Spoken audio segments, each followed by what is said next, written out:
Can you fix a bro who values followers over friends? Trent Booker's car hit the guardrail at maybe 60 miles per hour, and I watched it happen from 20 feet behind. His tires caught gravel on the shoulder, and the whole vehicle spun sideways before slamming into the metal barrier with a sound like a bomb going off. I pulled over immediately, hands shaking, and jumped out to check if he was alive. His driver's side door was caved in, and smoke was coming from under the hood. Through the spider-webbed windshield, I could see him slumped over the steering wheel. My phone was already out to call 911 when I realized Trent had beaten me to it. Not to call for help, though. He'd propped his phone on the dashboard and was filming himself. Quote 0, he was saying, blood running down his forehead. Quote 1, I stood there frozen for maybe 3 seconds trying to process what I was seeing.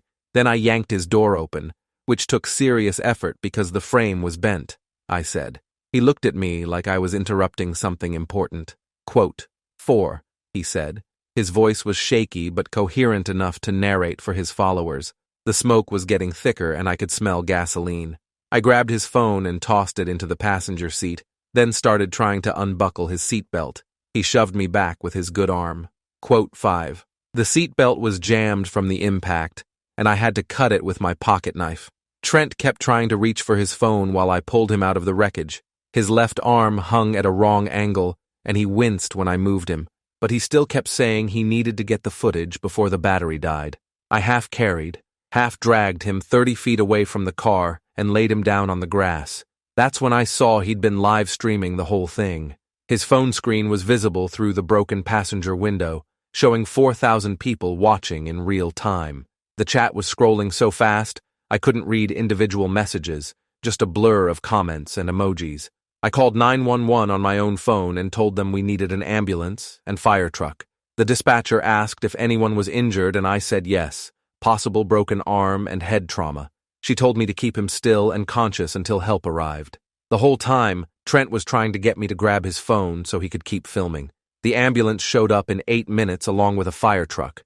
Paramedics loaded Trent onto a stretcher and started checking his vitals. One of them noticed the phone still streaming from inside the car and asked if we wanted them to grab it. Trent immediately said yes. They retrieved it and handed it to him, and he kept filming as they loaded him into the ambulance. I rode with him because I didn't trust him to be coherent enough to give medical information. In the ambulance, he was literally narrating his own medical emergency to his phone. Quote, he said, wincing as the paramedic found a vein. Quote 7. The paramedic looked at me with this expression that said he'd seen everything now. I wanted to apologize on Trent's behalf but didn't know what to say. At the hospital, they took him straight back for x-rays and a CT scan. I sat in the waiting room for 90 minutes before a doctor came out and said Trent had a broken ulna and a mild concussion but would be fine. She asked if I was the one who pulled him from the car, and I said yes. Good instinct, she said. That fuel leak could have turned into a fire. You probably saved him from worse injuries. I went back to see Trent in his room and found him still on his phone, scrolling through comments on the live stream replay. His arm was in a cast, and he had butterfly bandages on his forehead. Dude, this is already at 200,000 views, he said when I walked in. This might be my biggest post ever.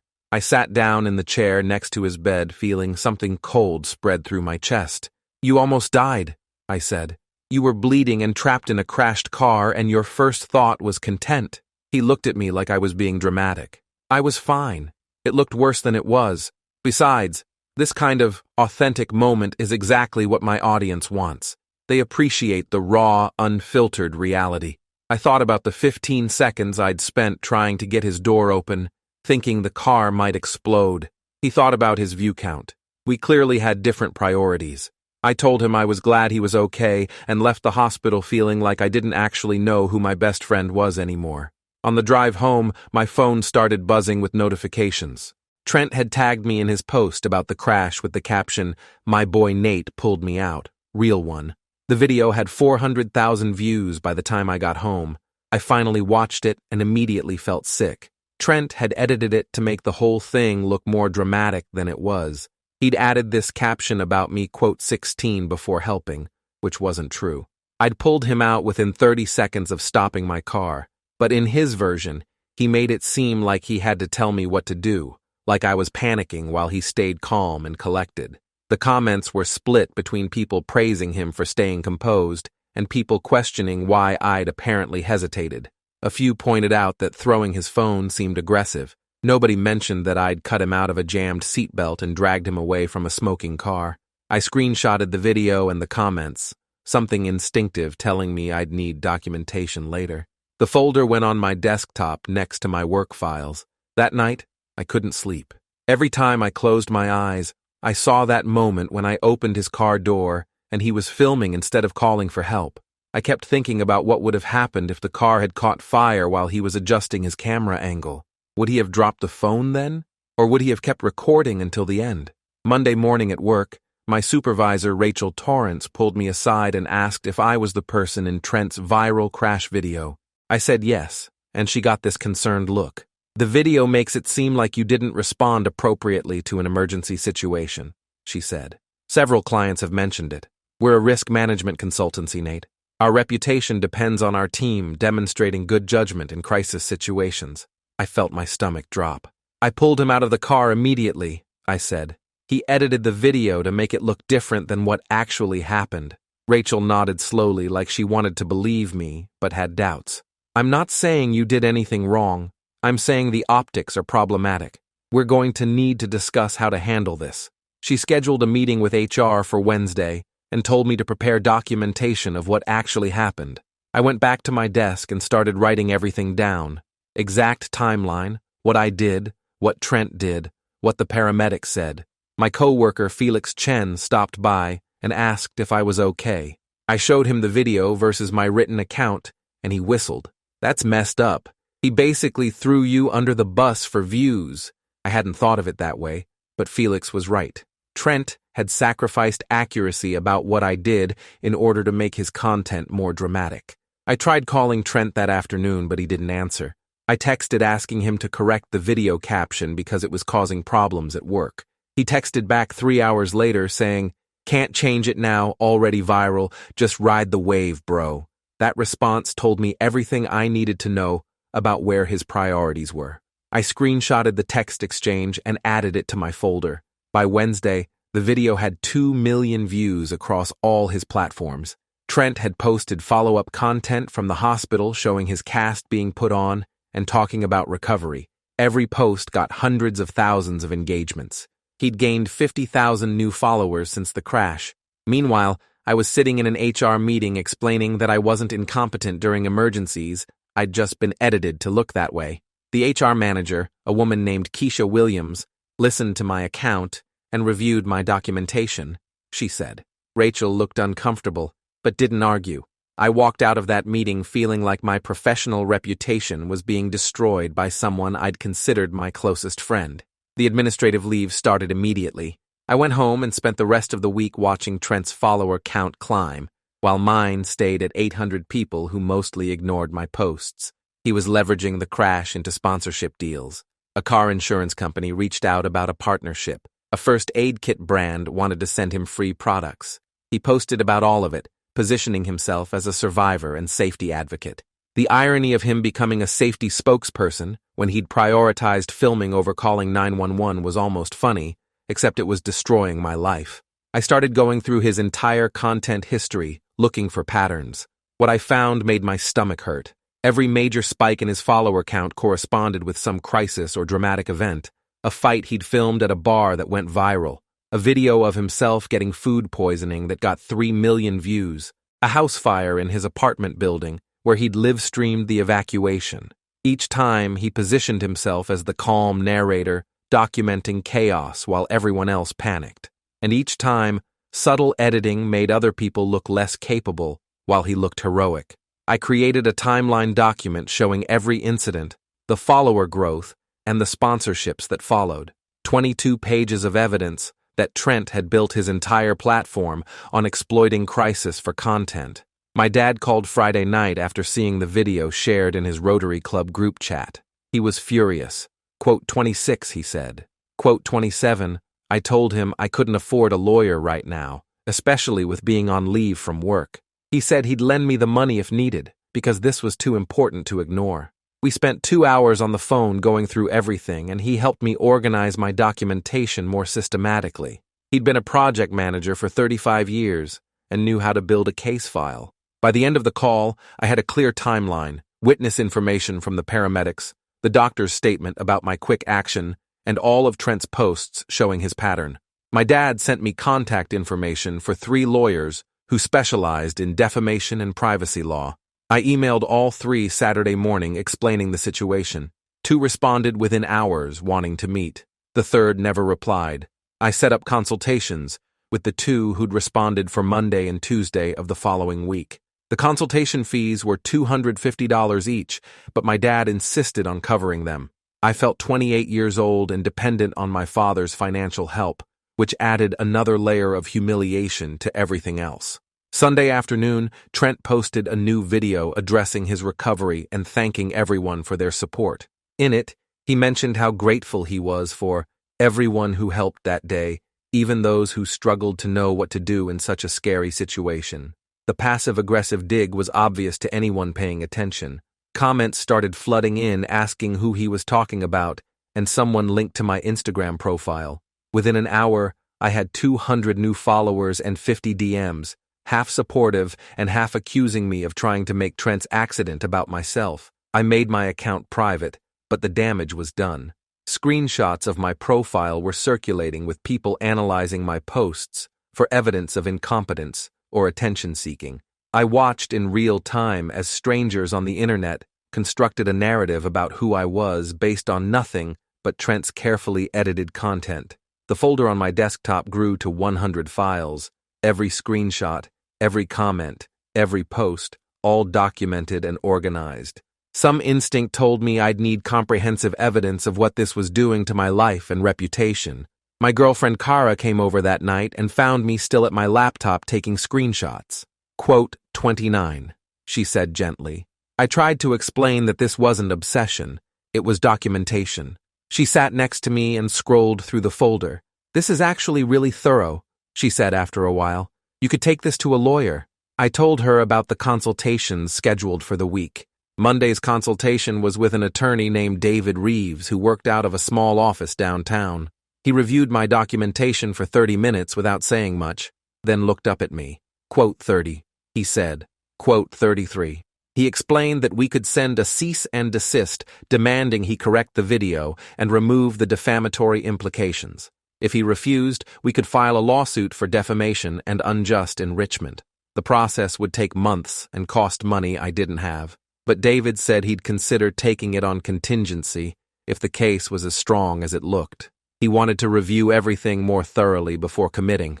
I left my folder with him and promised to follow up in a few days. The second consultation scheduled for the next day was with a woman named Priya Kaur, who had a reputation for handling social media cases. She was younger than David, maybe 33, and immediately got what was happening. She said within 5 minutes of me explaining. Priya wanted to see the full pattern documentation and spent an hour going through my timeline of Trent's content history. This is gold, she said, pointing at the chart showing follower spikes after each crisis. Shows premeditation and pattern, not just one mistake, but systematic exploitation. She explained that we could approach this from multiple angles. Defamation for the false implications, invasion of privacy for filming and posting without consent in a medical emergency, and possibly interference with employment for the damage to my professional reputation. The case was complex but winnable, especially with the level of documentation I'd already compiled. Priya offered to take it on contingency with a 40% fee if we won or settled. I signed a representation agreement that afternoon. Walking out of her office, I felt something shift from helpless anger to purposeful action. I had tools now, a lawyer who understood what was happening and a strategy to fight back. Priya would draft a cease and desist by end of week, demanding Trent remove the defamatory content and post a correction. If he refused, we'd file a lawsuit within 10 days. The process was in motion, and I couldn't stop it even if I wanted to, which I didn't. Trent had made his choice when he prioritized views over truth. Now he'd deal with the consequences. Trent's response to the cease and desist arrived 48 hours after we served it. His lawyer sent a letter saying the video was protected free speech, and substantially true, based on Trent's perception of events. Priya laughed when she read it. Quote, 38, she said. Quote, 39. She filed the lawsuit Thursday morning. By Thursday afternoon, Trent had posted a video crying about being sued by his best friend after surviving a traumatic accident. The video was expertly edited with sad music and clips of us from better times, he said, voice breaking. The comments were overwhelmingly supportive of him. People were calling me vindictive, jealous of his success, trying to profit off his trauma. My Instagram DMs filled with death threats. Someone found my work email and sent a message to my company's general inbox, calling me a fraud. Rachel texted me that evening saying HR wanted another meeting next week to discuss the escalating situation. The lawsuit had made things worse in the short term, exactly like Priya had warned it would. I deactivated all my social media accounts and changed my phone number. The harassment was too much to handle while trying to build a legal case. Kara stayed with me that weekend because I didn't want to be alone with the anxiety. She helped me organize evidence and kept me from spiraling into panic about the mounting consequences. Monday's meeting with HR was worse than expected. They were terminating my employment effective immediately. The stated reason was ongoing reputational concerns affecting client relationships, but everyone knew the real reason was that dealing with me had become too complicated. Rachel apologized privately, but said the decision came from above her. I cleaned out my desk with Felix's help and left through the back entrance to avoid running into anyone else. In my car, I sat for 20 minutes trying to process that I'd lost my job over a lie Trent had told, to make his content more dramatic. The rage felt like something physical in my chest, pressing against my ribs. I drove straight to Priya's office without calling first. She took one look at my face and pulled me into a conference room. I showed her the termination letter, and she added it to our case file, she said. Priya filed an amended complaint adding wrongful termination, facilitated by defamation, and increasing our damages request to $500,000. The number felt absurd, but she explained it was based on lost wages, emotional distress, reputational harm, and punitive damages for the pattern of exploitation. Trent's lawyer responded with a motion to dismiss, claiming everything in the lawsuit was protected opinion and First Amendment speech. The judge denied the motion after a hearing where Priya presented the paramedic records and doctor's statement contradicting Trent's opinion about what happened. We were going forward to discovery. Over the next month, we subpoenaed all of Trent's financial records related to his social media income. The numbers were staggering. He was making $30,000 a month from sponsorships and ad revenue. The crash video specifically had generated approximately $15,000 in direct income from monetization and new sponsorship deals. He'd literally profited from nearly dying and lying about my response. Priya also subpoenaed his phone records and found something interesting. He'd never tried to call 911. His call log showed he'd opened his live streaming app 20 seconds after the impact and started filming. The first 911 call came from my phone 3 minutes later. This contradicted his narrative that he'd quote 46 while I supposedly panicked. The discovery process revealed even more damaging information. Trent had a private Discord server where he discussed content strategy with his core followers.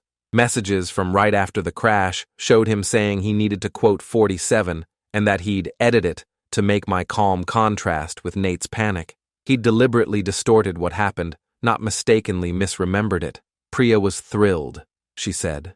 We also found messages where he discussed other incidents in his content history, including the bar fight where he'd apparently instigated the conflict off camera to get footage. The pattern of manufactured or exploited crisis for content went back 3 years. I spent a week going through the Discord messages, documenting every admission of manipulation or exploitation. The folder on my desktop was now 400 files cross-referenced by date, incident, and type of evidence. Priya had started calling it the encyclopedia because it was so comprehensive. We were building an airtight case that Trent was a serial exploiter who'd harmed multiple people for profit. Priya suggested we might find other victims if we looked. I posted in some social media criticism forums, asking if anyone had negative experiences with Trent Booker's content. Within 48 hours, 6 people contacted me. One was a guy who'd been in the bar fight video. Trent had picked a fight with him deliberately, filmed the whole thing, and edited it to make the guy look like an aggressive drunk who started it. He'd lost his job after the video went viral because his employer didn't want the association. Another was Trent's ex-girlfriend who he'd made multiple videos about during their breakup, including filming an argument in a restaurant and posting it without her consent.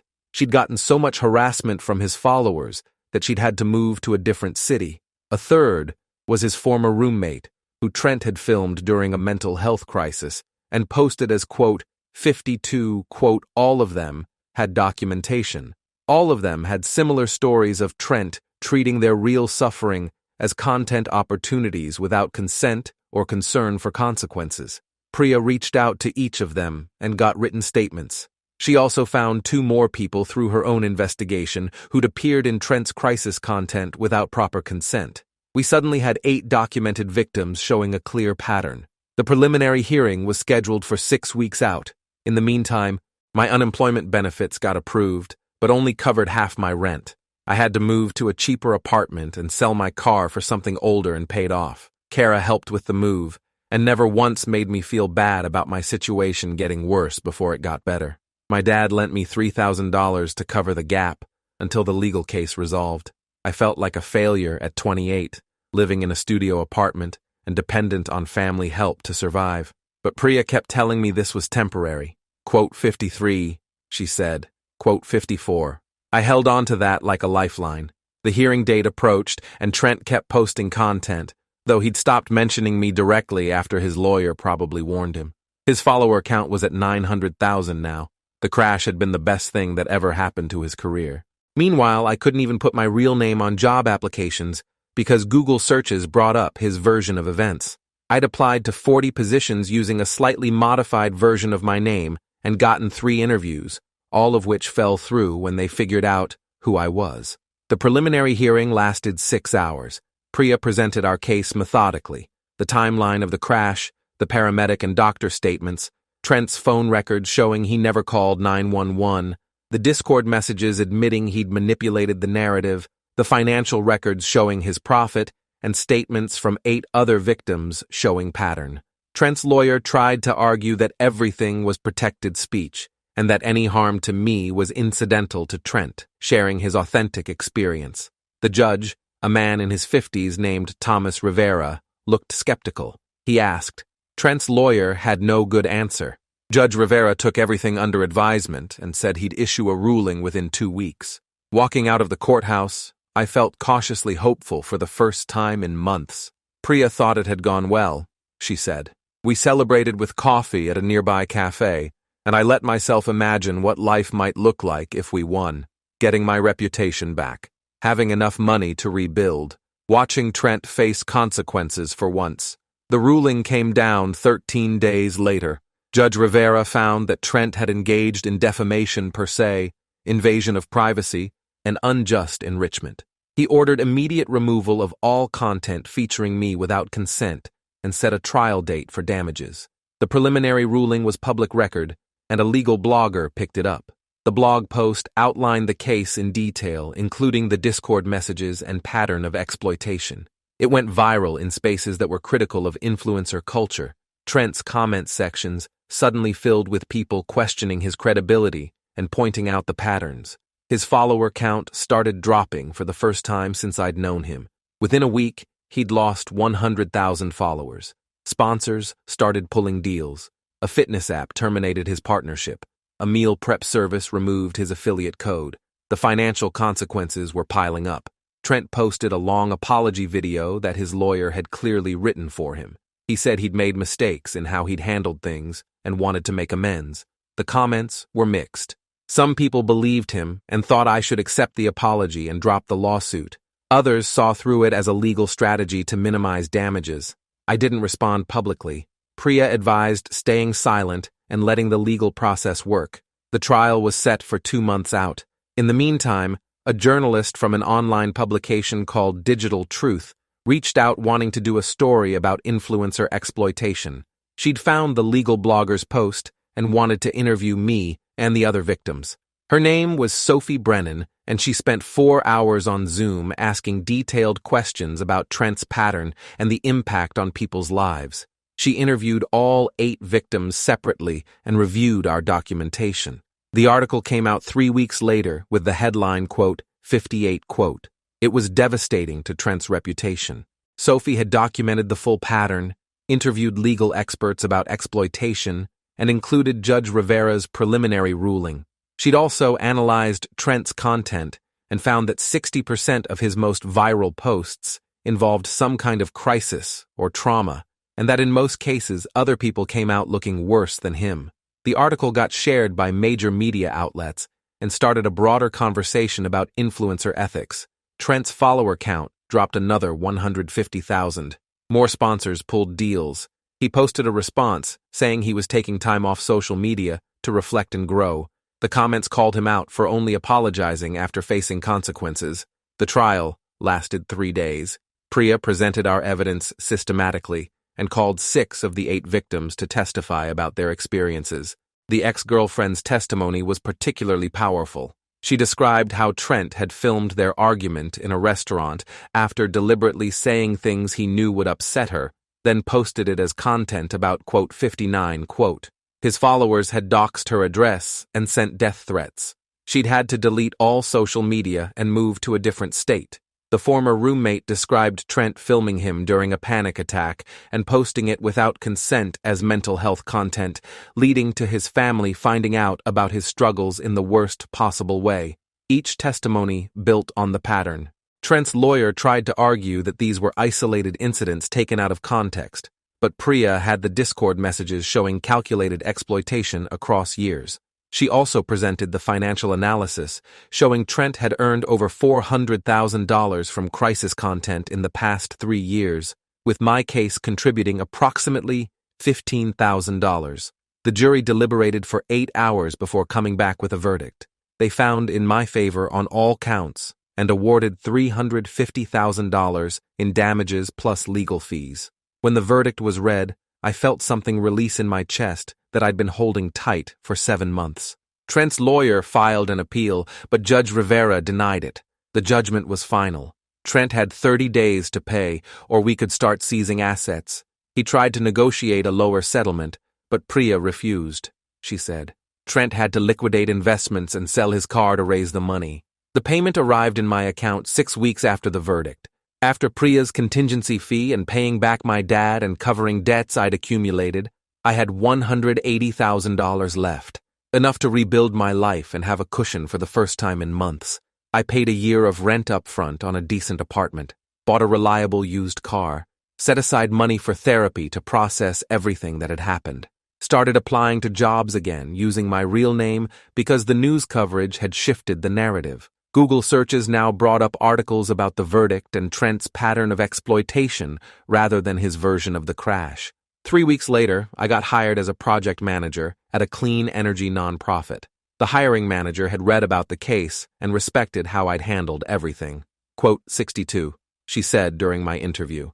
My first day felt like starting a new life. Kara and I moved in together 6 months after the trial. My dad stopped worrying about me for the first time since the crash. Felix and I stayed close friends, and he left the risk management firm too after seeing how they'd handled my situation. We got coffee weekly, and he never let me forget that I'd built a legal case so thorough it was being taught in some law schools as an example of documenting defamation. Sophie's article had won a journalism award, and she'd followed up with more investigations into influencer exploitation. Trent's career never recovered. His follower count bottomed out at 200,000, and most posts got under 5,000 likes. He'd had to get a regular job at a digital marketing firm, the same industry he'd quit to become a full-time influencer. His Instagram bio no longer said content creator, but just listed his job title. The ex-girlfriend reached out to thank me for creating space for her to tell her story. She said the trial testimony had been cathartic, and watching him face consequences had helped her healing process. 2 of the other victims had filed their own lawsuits using our case as precedent. The pattern of exploitation was finally being addressed systematically instead of just letting him move from victim to victim. The evidence folder stayed on my external drive as a backup, 600 files documenting everything that happened. I thought about deleting it, but Priya said to keep it permanently in case he tried anything again. It lived on a shelf next to old photo albums, a reminder of what happens when you build a brand on other people's suffering. 1 year after the crash, I was sitting in my new apartment looking at job opportunities when I got a LinkedIn message from Trent. He said he wanted to apologize properly and ask if we could talk. I stared at the message for a full minute before showing Kara. She read it and shook her head. Quote, 64, she said. I blocked him without responding. Whatever he wanted to say now, it was too late and meant nothing. The damage had been done and addressed through proper channels. I didn't need his apology or explanation. My life had moved forward without him in it, and that was healthier for everyone. 2 weeks later, someone at my new job asked if I could help train a group on crisis management protocols.